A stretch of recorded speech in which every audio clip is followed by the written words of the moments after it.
Okay, the ones who listened to, they were in the class last time. I'm sure you're going to pick up where we left off. If you did not have the chance to listen to the recording, I highly encourage you to do that, because the first time that we met last week was the build-up, the foundation of what tonight is all about.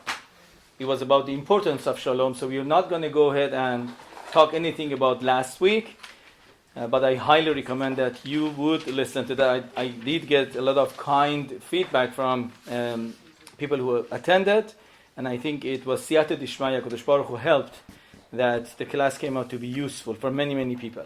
Tonight we're going to go into techniques and attitudes of how to maintain and how to keep shalom, how to attain shalom. And I'm going to share with you an unbelievable Khatam Sofer to start, and from that you're going to understand the handouts that you have, what the handout means. Khatam Sofer brings down that Yaakov Avinu loved Yosef. It's not a secret, we all know. Ve'Israel ahav et Yosef mikol banav ki ben zekunim hulo ve'asalo ketonet pasim. Yaakov loved Yosef, knew that Yosef will be the leader of the next generation, who is the one who's going to be taking the mantle of leadership. And because of that, Yaakov gave over all the Torah that he learned in Yeshiva Shem Ba'ever. And then it says Yaakov made for Yosef ketonet pasim. It's usually translated as a fine woolen tunic, a fancy coat, if you might, a beautiful jacket. What does it mean? Because you want to be a leader? There are many answers given. Khatam Sofer brings a deep the deep Kabbalistic answer that actually Ashkenazim do mention it in the Birkat Kohanim on every Yom Tov. It says Ketonet Pasim was a secret name of the Malach who is in charge of Parnasa up there. Up there is a Malach. Hashem has said, through this Malach, Hashem is going to send the blessing. So if a person knows how to connect to that Malach, to use that Malach's Shem, the name of Malach can actually affect a lot of success. It's a secret to success. Yosef knew the name of that Malach through this Ketonet Pasim. And Ashkenazim actually, on Yamim Tovim, that they have a Duchan, there is a special tefillah that they recite. In that tefillah, it actually brings out and it opens the name of Ketonet Pasim, and it says how it goes into different names and how each one is in effect taking care of another asset of the Parnasa. So the question is, if Yosef had this at age 17, what happened that it took him all the way until age 30 to become the viceroy of Egypt and be able to save the whole world? Yosef was the provider for everybody. Why did he have to wait? Once he's in Mitzrayim, let him immediately utilize it. Yosef tried. And that's it said by Yosef ish Masliach. Yosef was Masliach. Yosef was successful in the house of Potiphar. But he was not allowed yet to become the viceroy, to become somebody who is the leader and who's going to feed not only Mitzrayim, but the whole world, including his own family. What kept him away? That he had to go through so much hardship, jail, turbulence, fighting, being accused of things that he has never done. Imagine a young boy being thrown to 12 years in a jail. Why? Khatam Sofer says it. He brings Shelah HaKadosh. He says, the reason Yosef was not able to use the key to Parnasa that was given to him was because he had machloket with his brothers. He said Lashon Hara about them. He judged them unfavorably. He was looking down at them. He was critical of them. It created the machloket. Brothers sold him into slavery. Because of that machloket, no matter what power he had to know the secrets of up there, he could not effectively use it. Until the day that he came out of the jail and he realized he had made a mistake, and he set his mind and his goal to bring his brothers back in and try to reconcile with them and bring the family together. I was very intrigued to look at this Shelah HaKadosh. I looked and I found it. I'm going to read you the Shelah. It's in Masechet Yuma, Perek Derech Chaim Tochuchot Musar, Mem Dalet. This Shelah is on. Shelah brings down 7 different powerful, very intensely powerful things that could affect our lives. What are these 7? It says Sheva Dechiyot, 7 things that push away other things. What are those? Matzati Katuv Elu Sheva Dechiyot Shemanu Chazal. This is from Chazal, from the Chachamei Talmud. Shevuat Sheker Achad Doe Me'az Zechuyot. A false thing, swearing falsely once could push away 100 merits that a person has. Chilul Hashem Echad Duche Me'at Tefilot. One time desecrating Hashem's name, doing Chilul Hashem, could push away 100 prayers that we have done. Bizui Echad Shel Torah Duche Me'at Semachot. Humiliating Torah or Talmidei Chachamim once could push away 100 happy occasion, semachot, that we're supposed to have, chas v'shalom. Nivul pe achad doeh me'ah haftachot. Using profane language could push away 100 promises that were done to us. Gezela achad doche me'ah berachot. One stealing could push away 100 blessing a person is supposed to get. Lashon hara echad doche me'ah teshuvot. One lashon hara pushes away 100 times you did teshuvah, is going to stop it. And the last thing, machloket achat doche me'ah parnasot. One machloket could push away 100 opportunities of making money. That's jarring. It should shake us to our core. One machloket could push away 100 deals that I could have made, or 100 chances. So that's something to think about. So I took the name Ketonet Pasim, which means that fancy coat that was the symbol of Parnasa and the Bracha, and I took it and I used it as the acronym for these few steps that I'm going to share with you, and you have it in your paper. 1, 2, 3, 4, 5, 6, 7, 8, 9, 10, 11, 12. 12 different ideas that corresponds to the Ketonet Pasim. And let's go one by one. K. Kaf zechut. This is one of the most important characteristics or powerful strategies that we can have. Kaf zechut. Being able to judge others favorably. Giving others the benefit of the doubt. If a person can work on it, a person can have shalom with others much easier. Can let go of many of instances and would not judge others. We all know so many stories that, a mother looks at her child has 2 apples and tells the child, can I have one of them? And the child immediately bites into one and then bites into other one. And the mother could think what the child is doing. And the child says that, here mommy, this one is more delicious. So at the first moment, we could judge, but it could take a second or two until we realize that what's happening over here. But there are many instances that we might not realize immediately. It might take days, months, or years until we get a glimpse into what was really happening. Mrs. Samet, Robertson Samet, many years ago, I think about 25, 26 years ago, she actually printed a book. It's by Art Scroll. It's called The Other Side of the Story. She actually went around and collected many true stories of people who were judging others unfavorably, only to find out later that they were mistaken. And she says that she went on a book tour to sell her book and in order to advertise. Once she was in New York, she tells the story herself. She was talking about her book, Judging Others Favorably. It was a rainy night, and as she's talking, about 10-15 minutes into the talk, 2 young ladies walk in and they sit behind everybody else in the back. And the moment they come in, they sit down, and one of them starts talking to the other one, constantly talking. And she's looking at them and trying to judge them favorably. What could it be? They come and they talk. Maybe it was raining outside and they were getting wet, so they came into the shul. So why can't they go to somewhere else? Why amongst the crowd? And the whole time she's looking at them and she can't make it, but she's working on herself. She's somebody who's teaching others to judge favorably. It comes to the end of the talk, and the moment she stops talking, they stop talking. Well, interesting. So people line up to ask her questions, and she sees that one of these ladies who was talking the whole time, she's standing over there.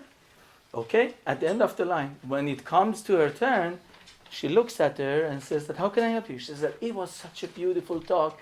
Thank you so much. She said, oh, here we go. You were not even listening. You couldn't even stop for a moment to listen to what I'm saying. But she stops herself. She doesn't say anything. She said, oh, thank you so much. You're so kind, so nice. She said, yeah, no, my friend told me you have got to come tonight. You know, she's hard of hearing. She can't hear so well. She said, please come and tell me word for word. I was telling her every word you said. And she enjoyed too. And from the bottom of my heart, I'm appreciating it. And she says, you know, you just gave me another story for my book. I wish I could have printed that in my book. She said that anybody could fall for this. Even her that worked on it was tested in the last moment. Are you really working on yourself? Do you mean for real that you're doing kafsechut? Judging others favorably. It happened that somebody was talking to me that a while ago, said that I had a good friend and I hadn't seen him for a while. Every time we see each other, we really hug. And once I would see him in a wedding and he avoids me. And I'm wondering. And he doesn't want to see me. He just goes to a corner. Fine. Maybe I've done something. Maybe he's not in a good mood. Next time happened. He says, I was so hurt that he just wants to avoid me. And I asked God, he said, he's avoiding us too. What's happening? He's angry at everybody. He says, I was upset at him. Until I found out much later that he was battling cancer and he did not want people to get into discussion with him, so he should not blurt out because he was full of emotions. And he had gotten a bracha from Mekubal in Eretz Yisrael, told him, don't tell anybody. So Be'ezrat Hashem, HaKadosh Baruch Hu should make you a nes. And Hashem made him a nes actually, that he was saved. He said that was the reason he was avoiding everyone. And we were all thinking that, what's happening with him? Why is he becoming so cold? So we didn't know. But they couldn't have known either. So that's the first message. Kaf zechut.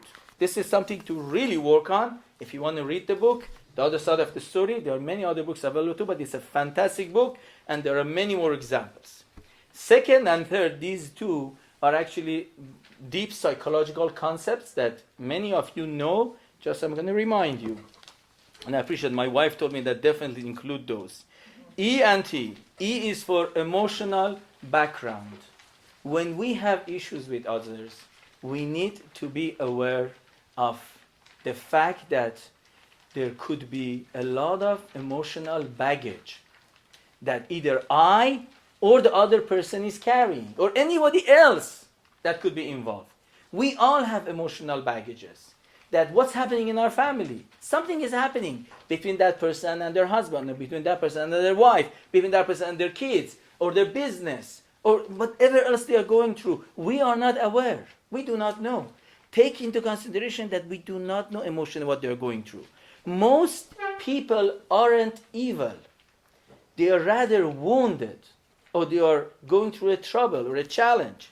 Understanding their background can mitigate our harsh attitude and outlook.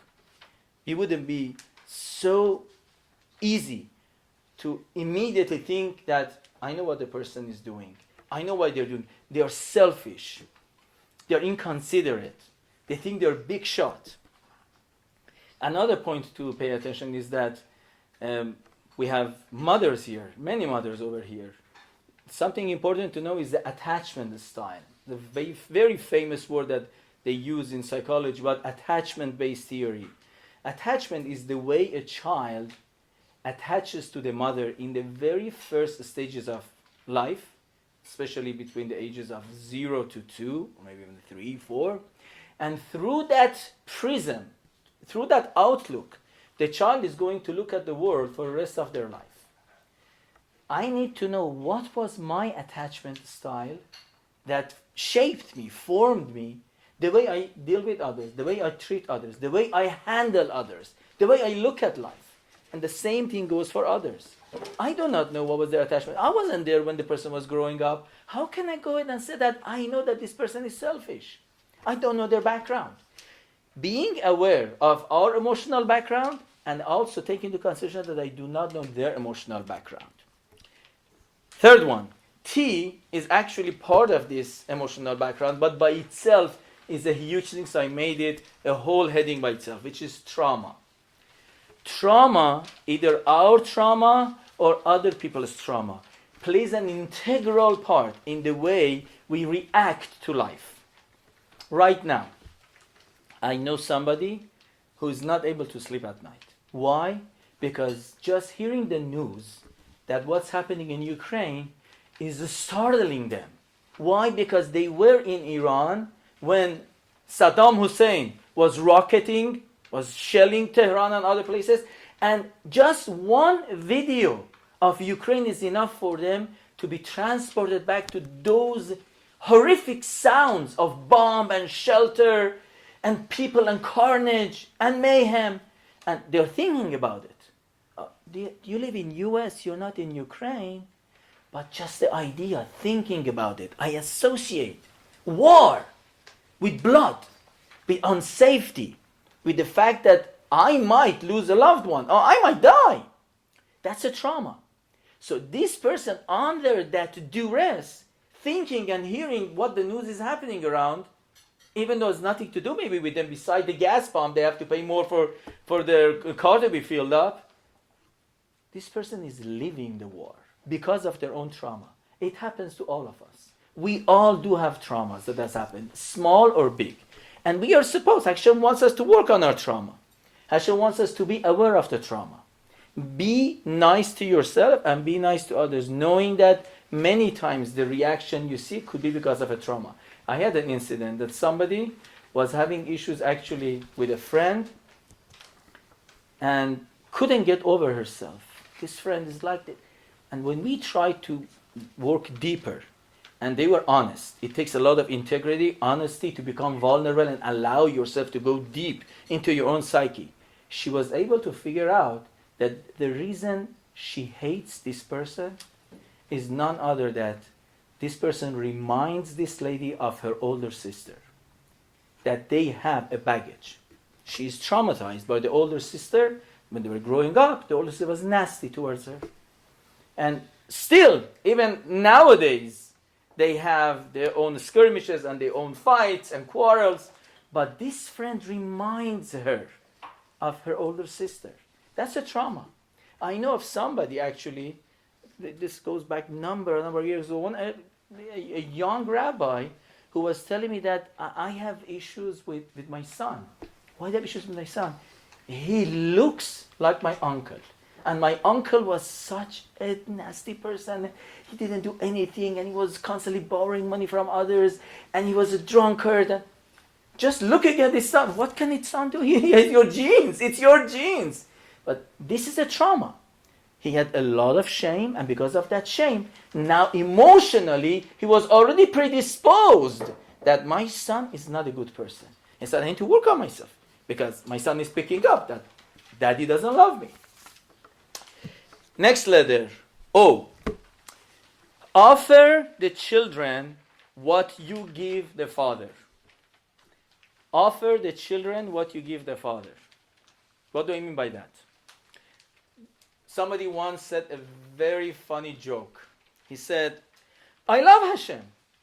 It's His children that gave me problems. Isn't that so with all of us?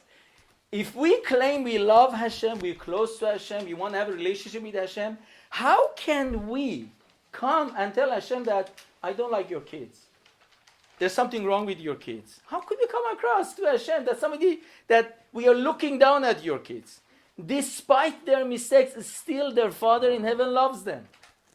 I had an incident that I wanted to share, but I wanted to change the details because of privacy and confidentiality. But the story was really a very nice story. And just recently, somebody sent me a clip of a Persian movie. Persian movies are usually nowadays clean, Baruch Hashem. So it was a clip, it was a nice clip, a funny clip. But this exactly portrayed what I wanted to say, so I'm going to use that. But this is exactly the story of this person that I know personally of. It showed that there is this couple, mid-aged couple, that they're desperate for money and they need a loan. They're desperate for a loan. No place is giving them a loan. At the end, they go to a bank and they have a friend that this friend says that I know the owner of the bank, the CEO of the bank. I could get you and talk to the owner. Go to the CEO. I say, okay, we have protexia. So we are walking into the bank and they see behind the counter, there is a young lady. And suddenly they are filled with anger. Who is this young lady? This young lady is apparently the young lady who snatched away their possible future son-in-law. They have a girl that was dating a boy. This boy suddenly dropped their own daughter and went with this girl who is right now working in this bank. So that, this nasty girl is over here. She's a Russia. Anyhow, they go to the owner of the bank and they talk to him. We really need, please. And the guy says, because of the friendship, fine, I'm going to give you the loan. So as the person is working on the paperwork, they have the audacity. They say that, maybe you could next time check into the personnel that you hire, that they should be nice people. I said, what about the personnel? Which one? I said that there is a girl that we don't think she should be working. She could be pushing away your customers. Who are you talking about? He said, that girl. And the guy says that's my daughter. It's funny, yeah? This happens in our life. We hate somebody and we talk about that person and we forget the father is listening. And we're telling him that, can you get rid of your daughter? I hate her. This is despite the fact that Hashem knows that this boy or this girl has issues, but is still a child. And Hashem says, you want to love me? Love my kids. Love my children. Try to accept them the way they are. Next letter, N. Not the same doesn't mean wrong. It just means different. Not the same doesn't mean wrong. It just means different. We have a tendency in life to be comfortable with familiarity. We don't like changes too much because life feels more smooth when things are going on a plain, same every day. Not the monotonous. We like to have entertainment, but we do not want to change too much. We need to ask ourselves, when Hashem wanted to have Bnei Israel, how many Shavatim do you have? You have 12. Why 12? Why couldn't Hashem just, the same way that Abraham had Ishaq, Ishaq had Yaakov should have Yosef. Let's have just one son. Okay, now your son could have many others. Why did we need to come from 12 Shavatim and not just from one? That one could have many kids, like Binyamin had 10 sons. Why 12 Shavatim? Why? Because Hashem is telling us, I want the world to have different people, different perspectives, different characteristics, different midot, and I want them to all get along together. This is Hashem's ratzon, that we get along with differences.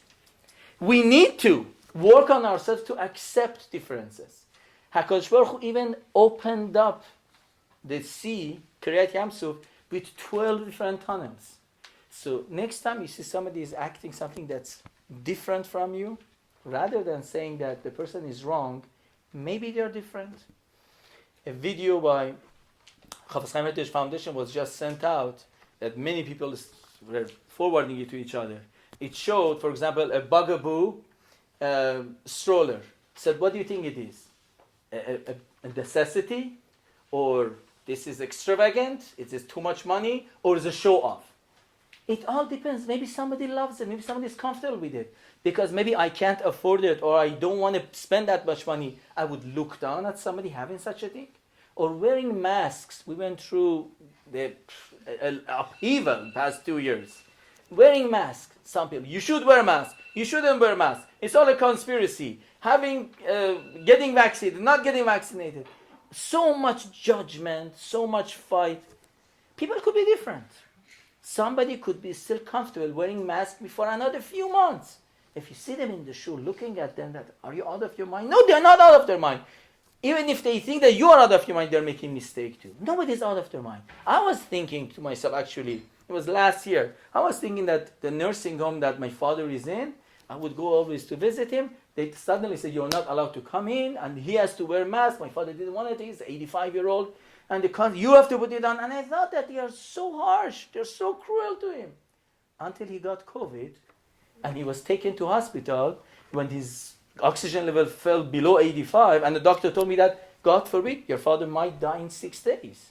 Suddenly, I was thinking that, I was going to ask them, why didn't you put double mask on him? Something that I was harsh on them suddenly looked like to be that they were merciful on me.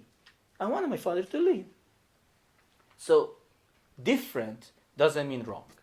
It's just different. And that's a good thing to tolerate it. E, this is the important one. Embarrassing others is equal to murder.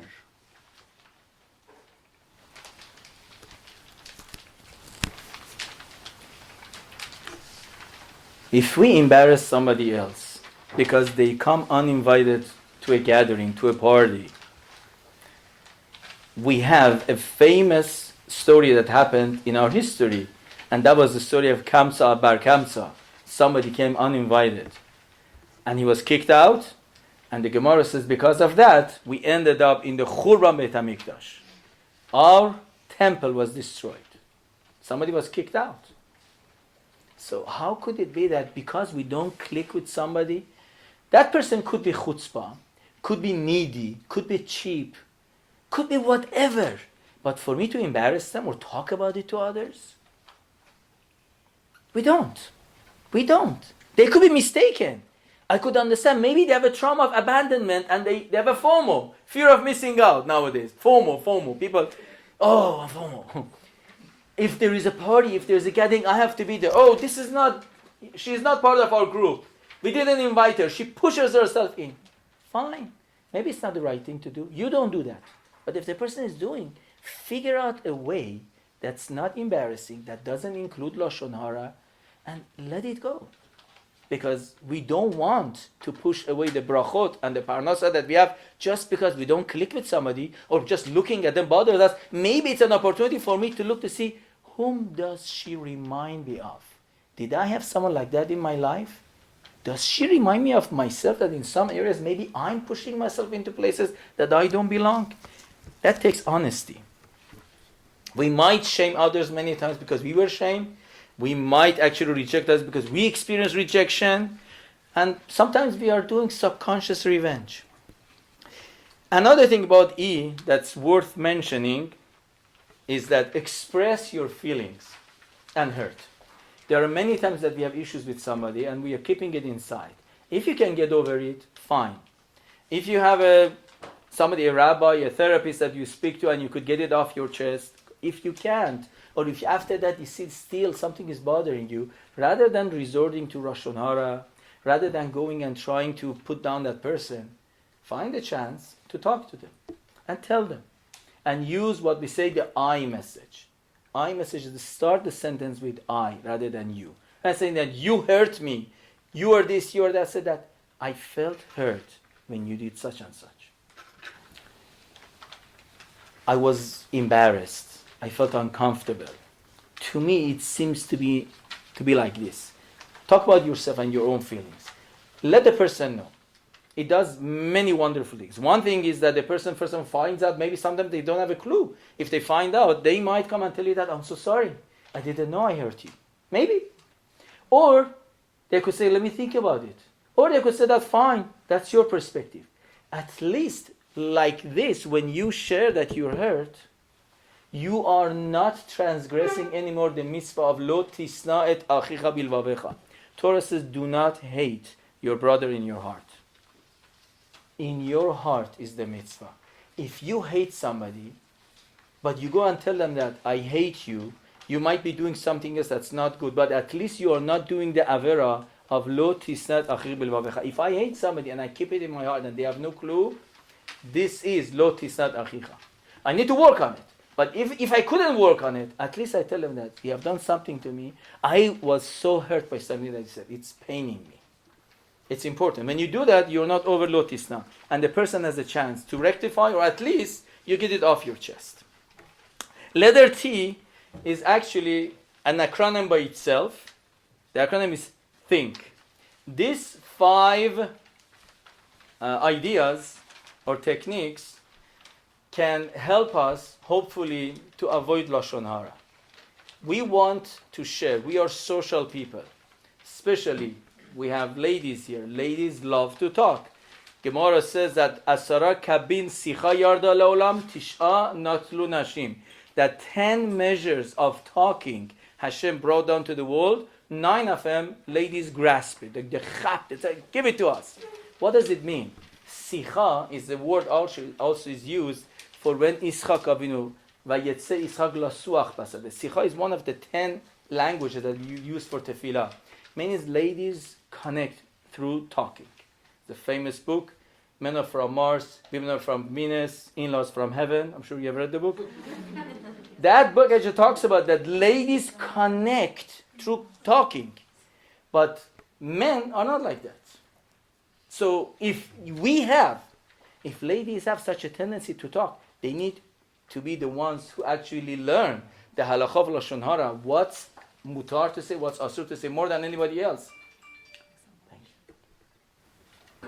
They are the ones who need to be the most careful about this. So think, T-H-I-N-K, it stands for, before you say something, pass it through these 5 filters. If it passes through all 5 filters, then share it.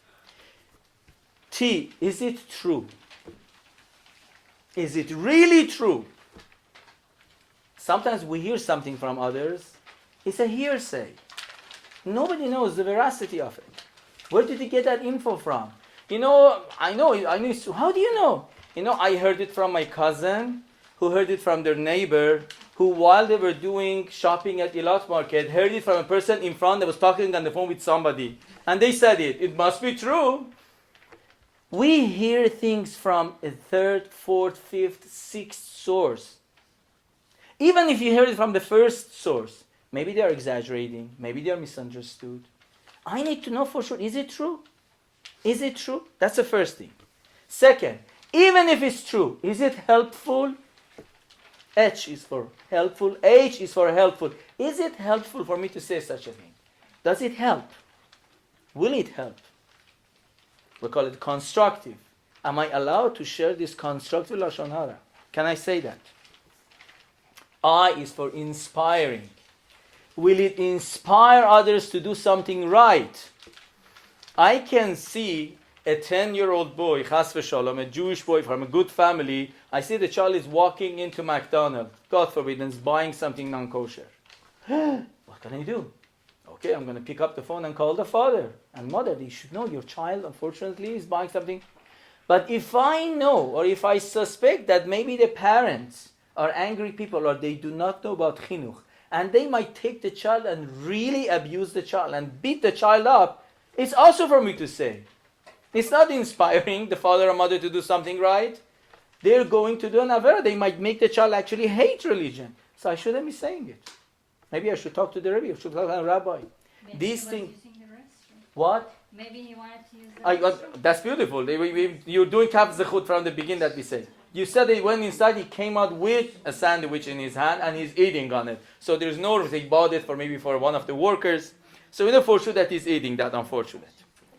And is it necessary? There are many times that we want to share something because it's just, I can't hold it inside anymore. Is it necessary to be shared? Does the person need to hear such a thing? Even if it's true, and if it's helpful and it's inspiring, is it necessary to be said? And the last thing, is it kind?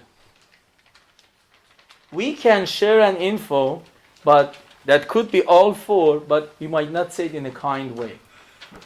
I need to be thinking about if the person hears it, how are they going to feel? How are they going to feel?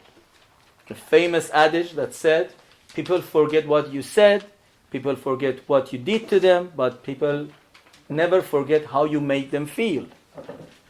You make them feel an emotion that's unpleasant, they are going to remember that. What you're saying, is it kind? Is it going to leave the person with a pleasant feeling walking away from you? Halachot of Lashon Hara are very, very intricate. and there are so many details, but it's not impossible. At least if we don't know, we don't talk, or ask a question. We all have, Baruch Hashem, great Rabbanim. Every person needs to have their own Rav. Ask your Rabbanim. Ask your Rav. Am I allowed to say this? Chafetz Chaim has a phone number. I wish I would have written it down to bring it for you, but you could find it. powerofspeech.org. You could go, or CCHF, and look for a phone number. They have a number that you could call, and you have a question. They have people answer your question. What halachot or lashon hara? Can I say such a thing about such a person? Is it allowed? Is it not allowed? Okay. That was ketonet. Now let's go to the pasim. P. This is a technique that was helpful, and it helped me personally a lot. Pray for other people that you don't like. Pray for them. Pray for them to be successful. Pray for them to see nachat from their kids. Pray for them to be healthy. Just because I don't like them doesn't mean that they don't deserve to live or to have a good life.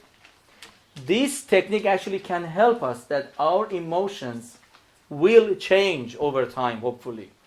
I remember there was a time that somebody made a mistake, a huge mistake, and I shared with them, and they did not want to give in, and I asked Yishal, I said that he was wrong, the person was wrong, and I was hurt. This goes back many years ago. I was hurt. So, okay, and I tried to avoid the person. But then I found myself that I need to work on this. So what I started to do is that person's daughter needed a shidduch. That goes back many years ago. Needed a shidduch. Okay, I started figuring out what's the daughter's name, what's the wife name of this person, and I started mentioning the daughter's name. Hashem, please help the daughter of this person to find the shidduch. I'm sure it was the prayers of many other people got answered, and she did get married, Baruch Hashem. But it did help me that I would be thinking every day, 3 times my tefillah, that while I daven for my own kids, for many things that I need to have, for other cholim, I need to daven for this person that I don't like. Because that's what Hashem wants. I'm showing Hashem, I want to have shalom with this person, but it's hard. At least I'm going to pray for them. That prayer could help you change for better. A is for Ain Tova. We did mention this last time, but this is a technique that must be mentioned.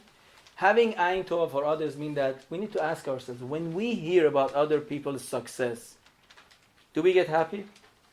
Here somebody got engaged.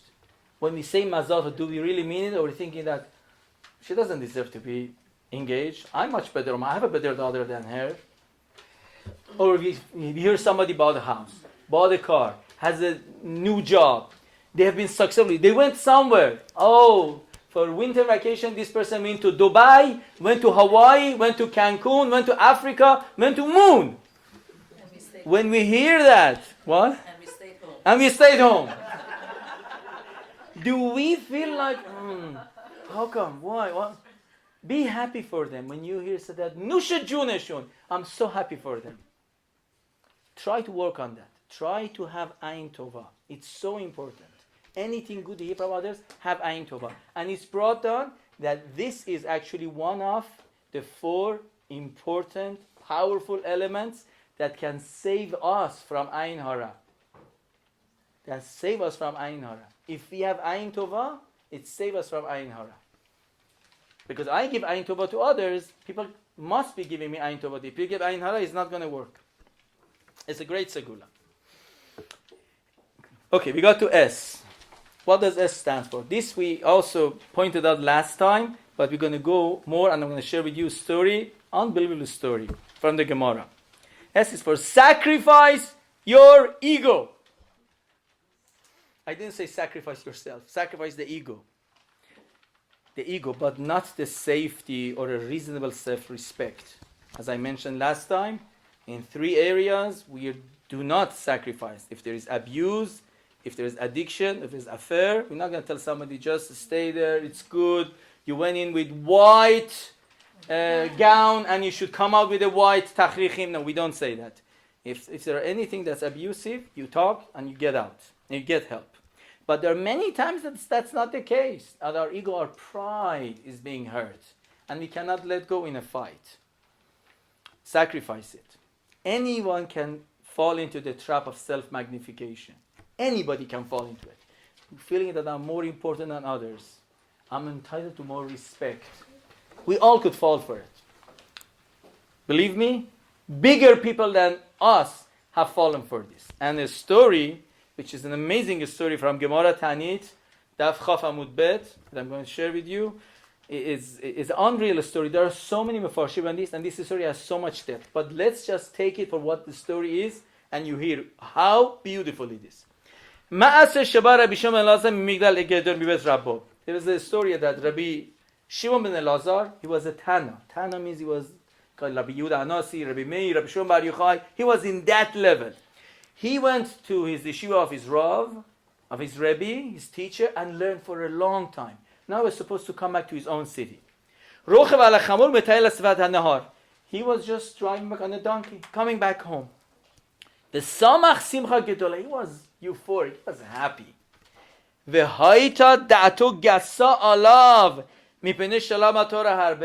Suddenly he felt too proud. He became what we call gava. Wow, what a big shot. Right then Hashem said, I'm going to test you. Sent Eliyahu Hanavi in the face of an ugly looking person. The person looked so ugly. Nizdamen lo adam echad shaya mechoar beyoter. He saw somebody over there. This person was so ugly. Amar lo shalom alecha Rabbi. This ugly person, it was disgusting to look at him, looks at him and says that, Shalom alecha, hello to you. Amar lo. Suddenly Rabbi Shimon Elazar says words that you would not believe. Reika, an empty person. Kama mechoarata. How ugly you are. Shema kol bnei ircha mechoarim kemotcha. Are all people in your city ugly like you? Amar lo. Eliyahu Hanavi is disguised. Gives him an answer. He says that, Eini yodeya, I don't know. Ella lech ve'emor le'uman she'asa'ani kama mechor kelize she'asita. Go back to the maker and tell him that how ugly is this vessel that you have made. It's the maker who made me. He failed. He made a mistake. Suddenly, the words penetrated his heart. Suddenly he woke up. He was a tzaddik. He gets a musar. He hears, Oy vavoy, I made such a mistake. Yorad min hachamor, came down. Nishtatach lefanav. He prostrated on the floor himself and said that Ne'neti lecha. I spoke too much. I made a mistake. Mecholli, please forgive me. Amalo eini mochelach. I'm not going to forgive you. At shetelech le'oman sha'asani. Go back to the maker and tell him that why did he make such an ugly looking vessel? The guy started walking and he's going after him and begging him, please forgive me. He's not paying attention. They walk until they come to the border of the city. People come and they see Rabbi Shimon Elazar, a famous Rav of the town, is coming back. Everyone comes and said, Shalom Alecha Rabbi, Shalom Alecha Mori. They said to Rabbi, Mori, our teacher, our master. So this person, the ugly guy, says that, whom are you calling your Rabbi, your teacher? They say him.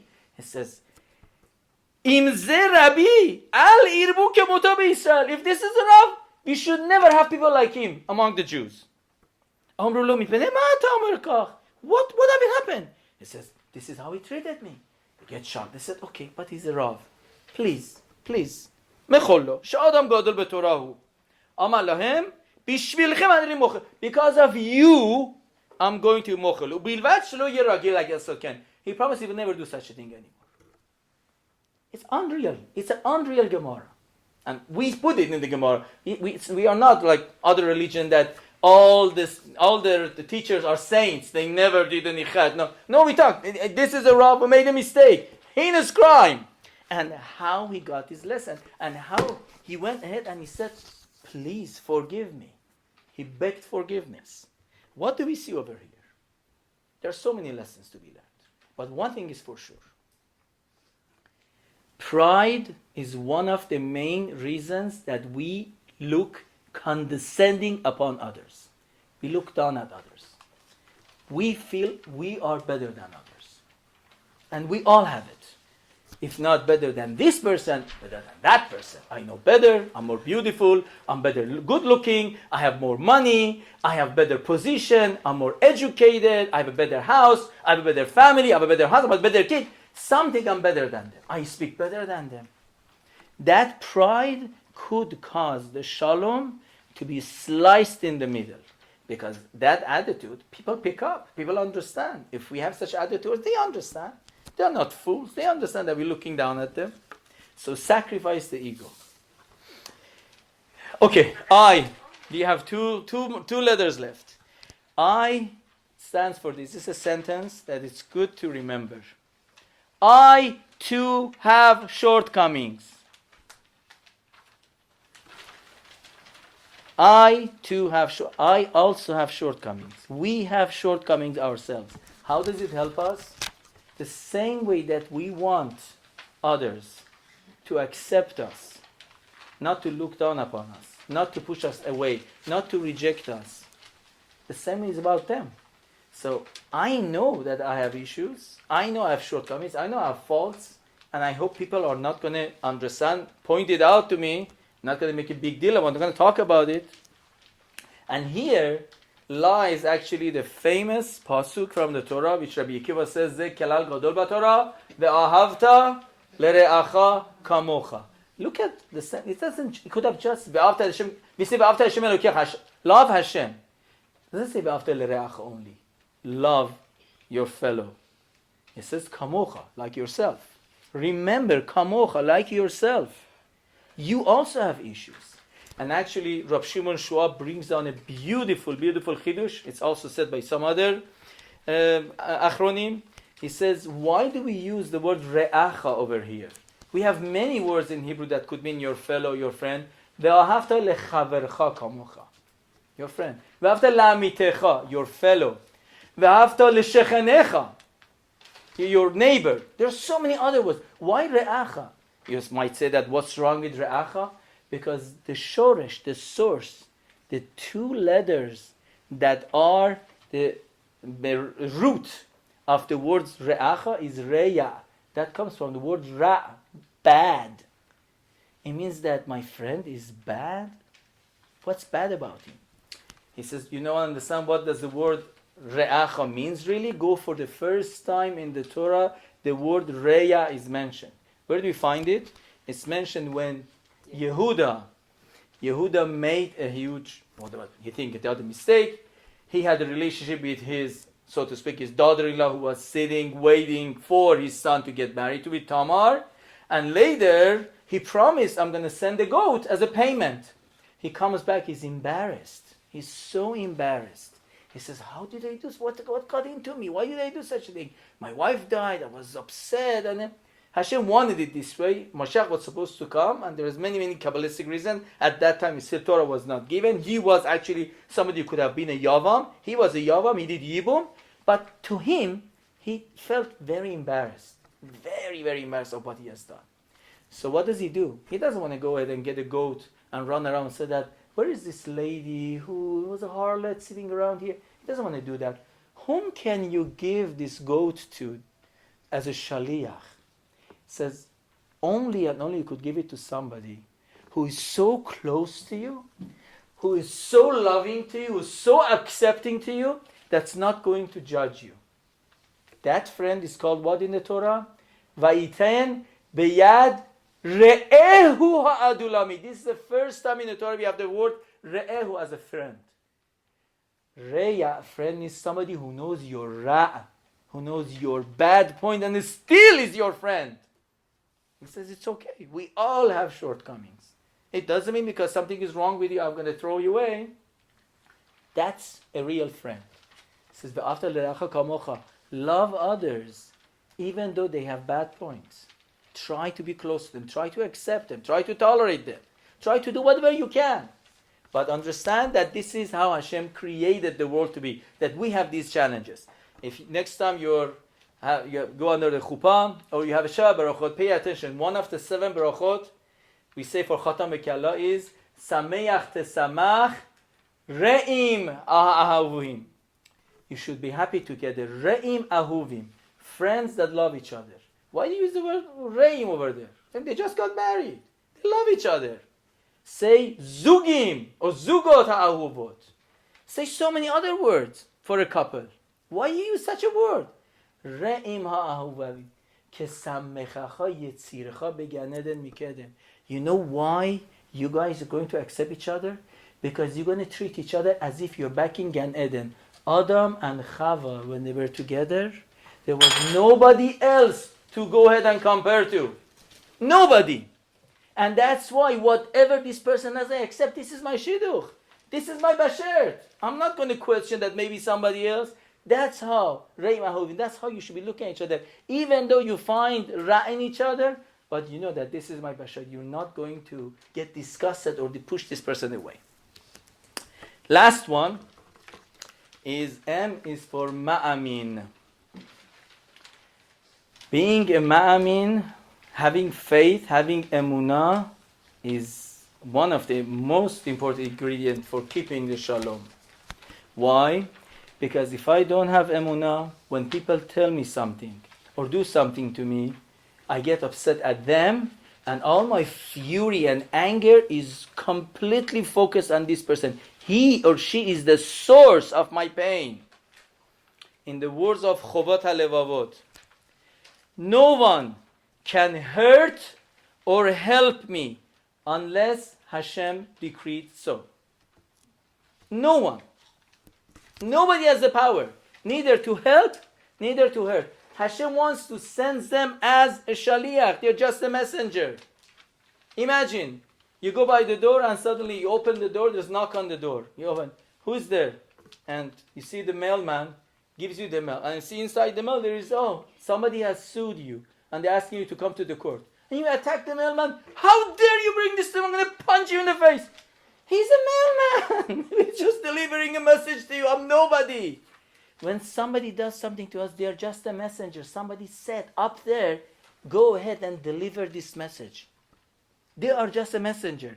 Nobody can hurt or help us. Nothing that we lose was meant to belong to us. Nothing. I could come and say that I made a mistake, I was foolish. Okay, but Hashem knows that I'm going to be a mistake or make a foolish decision. He allows it that such a thing would happen. And based on that, I would lose whatever I'm supposed to lose. I end with this story that you most probably have heard. This is something that Rabbi Elmelech Biderman shared a few years ago. He said that in the Holocaust, in the concentration camp, there was once a group of Jews together, like about 20 of them. They were in a bunker, and an SS, Imach Shalom V'Zichro, one of these officers who was cruel, bloodthirsty. He was in charge for these people. And every day you would ask them, they should come and work. Besides all the hard work they do, they should come and in the kitchen, they should prepare food for him.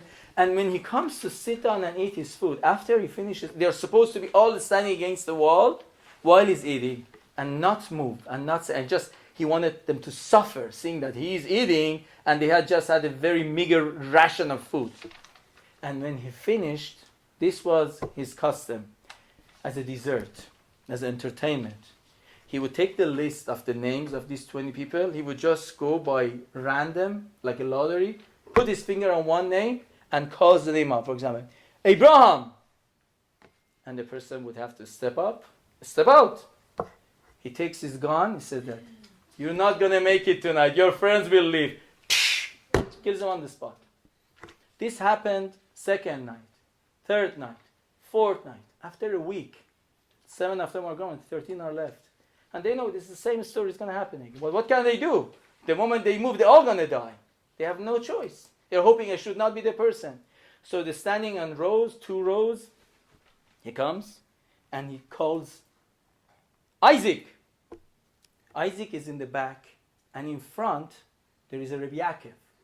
This Rabbi Yaakov had the minhag that he would not open his mouth to fight with anybody. And anything would happen to him, he would always look and say that Hashem wants it to happen. Somebody up there has decreed. I'm not going to open my mouth to fight. I'm not going to open my mouth. I'm going to accept what Hashem wants. Isaac standing in the back, Yaakov is in front. Isaac pushes Yaakov in front. And Yaakov gets thrown, and everyone gasps for air. And Yaakov is quiet. Doesn't say anything. The SS officer looks, says, okay, tonight we are going to have something different. You will live, others will die. takes the gun, kills the other 12. Yaakov is the only one that survives. He comes to Bnei Barak. He died about 7 years ago. In his funeral, in his levaya, his son said, my father lived to the ripe age of 96. He says, we all believe. It's because he believed in the pasuk, Shomer piv ulshono, Shomer mitzarot nafsho. Anybody who watches their mouth is going to save himself from calamity, from any kind of bad things that befalls people. It says, Piv, Pe Yud Vav is 96. He always watched his mouth, and we believe he lived until 96 for that reason. He could have immediately, when he was pushed, to say that, it's not me, it's him. And he would have stayed alive. But that person wanted to push away his friend, and that friend ended up to be alive. So being a mamin is important. Nobody can hurt or help us unless they decree up there. And if we keep that in mind, things that happen should not really cause us to get into fight with people. We need to protect ourselves. We can tell them that I'm hurt. We can tell them, please don't do this. We can try to protect ourselves any way we can. We are not supposed to be abused. But at the same time, not to start a fight, not to start lashon hara, not to start a machloket, because at the end of the day, we are actually the first one who's going to be defeated or chas v'shalom get hurt in the long term. May Yakosh Baruch Hu help us, Be'ezrat Hashem, that we should be able to maintain shalom, to be rodef shalom, to run and chase after shalom, and through that we should be zocher to all the brachot, the bracha v'shalom Hashem oz le'amo yiten, Hashem yevarech et amo b'shalom.